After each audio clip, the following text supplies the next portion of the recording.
내 삶을 바꾼 한 구절 116번째 글입니다. 타락한 회심을 회심케 하라. 초대교회 교리문답 교사들은 잠재적 예비자들을 양팔 벌려 환영하지 않았다. 오히려 교사들은 예비자나 후견인 모두에게 예비자들의 사회적인 지위, 직업, 행동에 관해 답하기 어려운 질문을 했다. 신앙문답 교사들의 관심은 예비자들이 말씀을 들을 수 있는 능력이 있는지를 결정하는 것이었다. 예비자들은 교회가 가르쳤던 대로 살고 있는가? 예비자들의 군복무는 어떤 상태인가? 만약 예비자가 노예라면 그들의 주인은 어떻게 생각할까?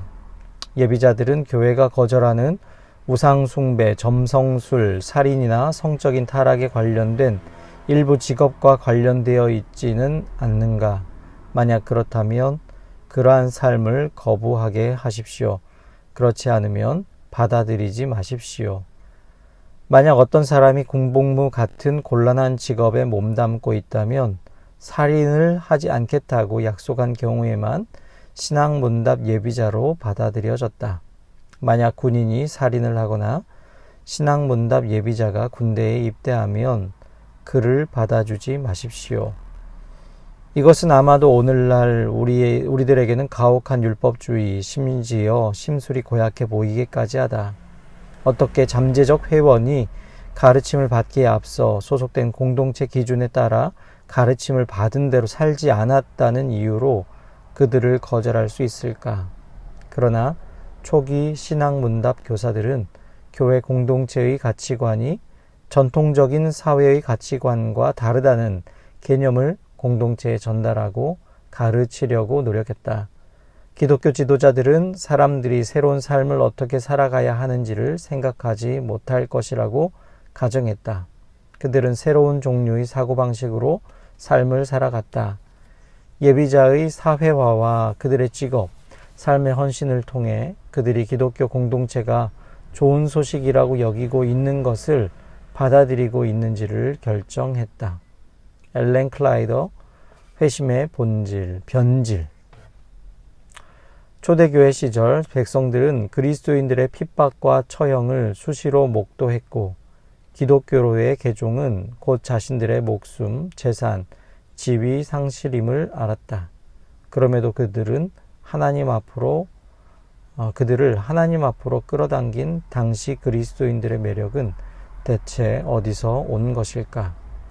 기독교 신앙에 관심을 갖는 이들에게 세상에서 볼 수 없는 친절과 따뜻함, 포용과 관대함으로 대했기 때문일까? 우리의 선 이해와는 딴판으로 초대교회는 예비 신자들에게 결코 너그럽지 않았다. 도리어 가혹할 정도로 엄격한 윤리적 기준을 고수했고 이를 준수하는 경우에만 형제 자매로 받아들였다.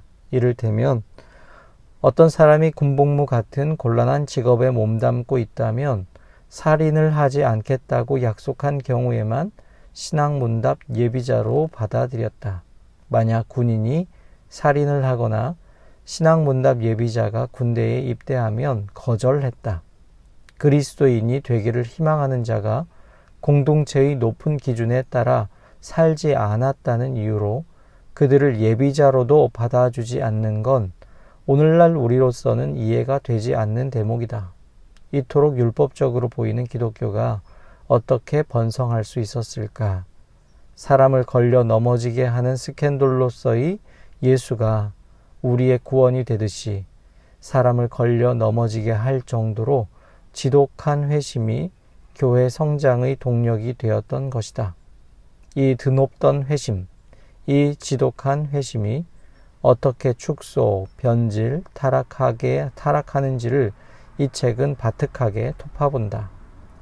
콘스탄티누스 황제의 개종 이후 회심이 어떻게 심리적 변화로 축소되는지, 아우구스티누스의 고백록 이후 어떻게 변화가 아닌 경험이 회심의 가장 중요한 요소가 되는지, 그리고 오늘날 복음주의자들에게까지 이어졌는지를 잘 보여준다. 또한 칼을 쳐서 보습을 만드는 평화의 공동체로 스스로를 정의하던 교회가 어떻게 제국의 안전에 가장 크게 이바지하는 종교로 변질됐는지, 귀족의 신분을 내보이는 자색 옷을 벗지 않으면 침례를 베풀지 않았던 교회, 오늘날로 치면 최고급 명품을 걸치고 외제차를 끌고 오면 세례를 베풀지 않는 교회라니 상상이 가는가?